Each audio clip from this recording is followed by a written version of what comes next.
Detroit Capstone Academy. Let's get into it. So I was originally at Adrian Training School in Adrian, Michigan, and the state closed down that facility because, first off, they didn't have the finances to run it. There was a bunch of abuse and neglect and taunting and assault going on in there. Adrian was a 18-month program. They announced that Adrian was closing on December 13th, 2008.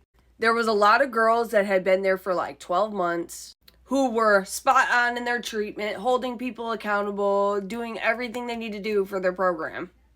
And they were denied going home because they didn't complete the full 18 months, and they were sent to another facility in which they had to start their program all over again. When, if the program stayed open, they would have did like another month or two and got out. So most of these women got sent to another 12 months to 18 month program. I wasn't at Adrian for all that long. I wasn't tripping too hard, but I know if I sat in that place for over a year and y'all told me I couldn't go home, I would have been tripping, but that wasn't my problem at the time. So basically, they couldn't figure out what they were going to do with me and what they were going to do with a few other girls that were still there. There was only 2 people that left that facility with me and went to Capstone. And then like 4 days later, another girl came over. The last girl came over from Adrian. So when I first walked in Capstone Academy, because there was no girls there, it was me and the 2 other people that left Adrian, and then eventually my other girl came, who I still talk to today. So 2 of the girls that got moved over with me were into self-harm. And when I went to Adrian, I had stopped self-harming because you just got in trouble for self-harming. I did give myself that tattoo though. It says fancy. So let me just start explaining from when I walked in that facility. So we came through the Sally Port, the gate door, whatever. Then you walk in and there's like a little office. It's called the control room. Then there's a stairwell we walked up because the boys were downstairs. But I don't believe they were moved from DBI to Capstone yet. DBI and Capstone are pretty much the same thing. They just changed buildings around that time. So when you walk up the top of the stairs, the pod starts and that door locks. When I walked in there, there was puddles of rusty water on the floor. The whole unit reeked of mold. They only had 2 rooms ready for people to be in. So they split us up. 2 people in one cell, 2 people in the other. So a couple days go by and I'm sleeping. Next thing I know, I'm getting dripped on my forehead because the whole room is raining. So basically for the first 2 months, we had to move our mattresses on the floor in a part that it wasn't raining on us, where the roof wasn't leaking. So they had these windows, okay? And I still to this day can't even explain why or how or what even happened with these windows. But they were like broken glass windows. Like all the glass in the windows were like shattered. And I don't know if it was like made like that. But kids were going in the windows and just pulling glass out and harming themselves. And then the staff members put it back on us because we weren't watching our roommate. Like, that's our fucking job. So then they were going to move everybody over from DBI, but the rooms weren't ready. They had us clean all the cells. There was literally lime scale on the floor, or whatever they call it. The crap that happens when water sits for too long and it gets like crusty.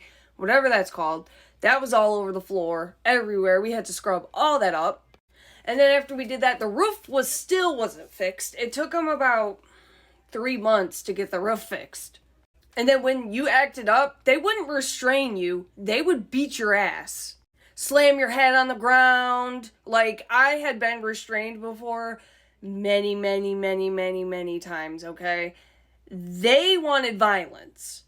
I watched the staff taunt these kids just so they could fight them. And they would square up. Like, it's literally online on the free press. Click this comment and it will go back to it. There were 2 supervisors that were sleeping with the girls and getting them to fight each other over them. And I'm going to be 100% honest, I didn't believe them until I left the facility. Because one of the dudes that was accused was a pastor and had a wife. So I thought, no way. Not Mr. Mays. Yeah, I'm calling you out, buddy. Until I called back up because they had a system where when you left the program, you could call back up and talk to, the youth and the staff and whatnot. So I called up there, man, and Mr. Mays answered the phone, and he's like, this girl tried to say I had a 10-inch D. He's like, I do, but I wouldn't mess with her. I would have messed with somebody like you. And I was going, what the fuck? And then I felt bad because I was literally telling my homegirl she was lying. And then he gonna try to hit on me. They were over-medicating these women. Like, we are talking, one of the girls that came there with me was on 30-something pills. You know what's crazy? Now, today, she has her own place. She has a business. She has a family. She's doing 100% good. She never developed substance use disorder. The second she left there, she had no more problems, bro. And she's not on 30 different pills. Oh! I was a vegetarian and they wouldn't feed me. And the other residents would literally square up with the staff over that shit. Because you trying to starve my little dog. Then when they moved the boys over finally downstairs, we were talking through the floor. Everybody had a boo thing downstairs. We would leave notes in bathrooms and have them go get it. I would be making gang color fucking bracelets for them, all sorts of crazy shit. Okay, so since my ear was constantly on the floor, I ended up getting a huge ear infection that just wouldn't go away. My ear was pussing and leaking pus out the side of my head. They wouldn't do anything. They were like, you're fine. They wouldn't take me to the hospital, wouldn't take me to doctors, because medical, literally, if you had a medical issue, they would not do anything, ever. And that goes for almost all facilities that I've been at. So we had some college interns come in there, and they volunteered with us. They sat with us. I think we made bracelets or something like that. And I complained to them about my ear. And they literally said, this is fucking bullshit. That's the words. That's the reaction I got out of these college students.